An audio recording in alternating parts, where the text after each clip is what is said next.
NASCAR Nationwide Series action set to come your way from the high banks of Texas Motor Speedway. We call it the Great American Speedway here just north of Fort Worth, Texas. Take a look at our starting grid.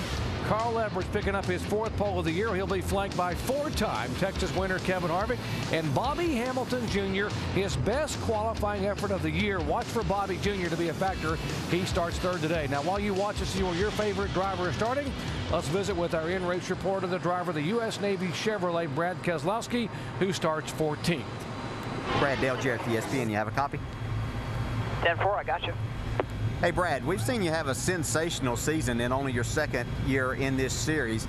We've watched you win on the shorter tracks. My question to you is, are you and your race team ready to win on a mile-and-a-half track against these Cup guys today? Heck yeah, man. We're working real hard to beat these guys. We've got a great team here with the U.S. Navy Chevrolet, and pit stops keep getting better. We keep working real hard on that. But you got to put together a whole weekend to do it. So hopefully we can get this U.S.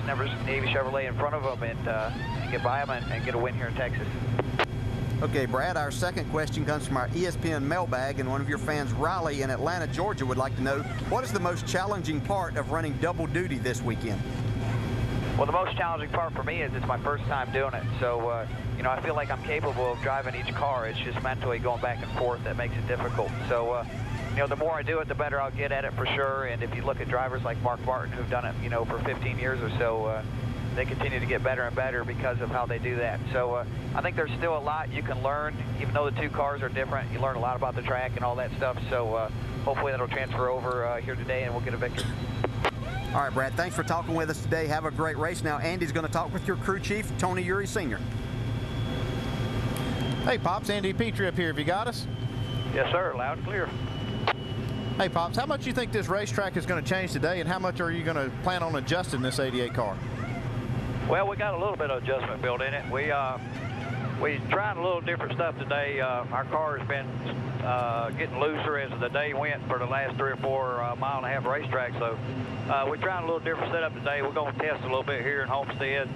Phoenix, I think championship's probably kind of out of our reach unless those guys have a real bad problem. So we're testing here a little bit. Going to test a little Phoenix next week and Homestead, and we're going to get ready to try to run for that championship next year. So we'll just have to see how it goes today. But hopefully the car will stay tight all day. We've been having a problem with loose issues as the day goes. Sounds like you're on the right track. We've seen that up here also, Tony, but sounds like it's just a two-horse race here to the end, you think, with these top two in the points? Yeah, I think we kind of blew it there on the short tracks there. ORP and Richmond, them guys, places we had a problem. So we kind of blew it there, had a rotor butt problem in California, so kind of got out of reach. But, we ain't giving up. We're still racing. Those guys can have problems just like we did, but we're going to get ready for next year while we're doing it. Okay, Tony, thanks a lot for talking to us. Good luck. Thank you, Andy.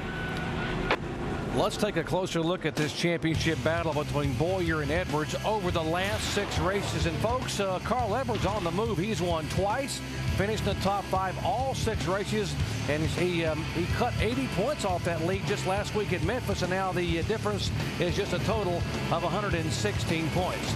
Hello, everyone. I'm Jerry Punch, along with Dale Jarrett and Andy Petrie, and welcome to Texas Motor Speedway. Guys, if you look at those numbers, it appears that Clint Boyer is just trying not to lose this title, not to make a mistake and just hold on. But could that strategy backfire? Well, the problem with trying to protect a point lead is to take you off your game just a little bit. You take a little bit off and you start trying to protect. You don't do the things you know how to do well. Let's go out there and race, try to race for wins. All of that's kind of a rhythm. So I don't think that you can do that, and I really believe that they've just been outperformed this year. Yeah, I don't think that he's really trying to protect anything. I just think that, they haven't been the dominant car all year long. They've got themselves in a position to win this championship. That doesn't mean they haven't been really, really good for most of the year, but what they've been trying to do here recently is just make good days out of it, and they haven't been able to do that, so it's closed that points lead up. Carl has gained a little bit, but 80 points of it came last week. Can Carl Edwards overtake him these final 3 races and win the title?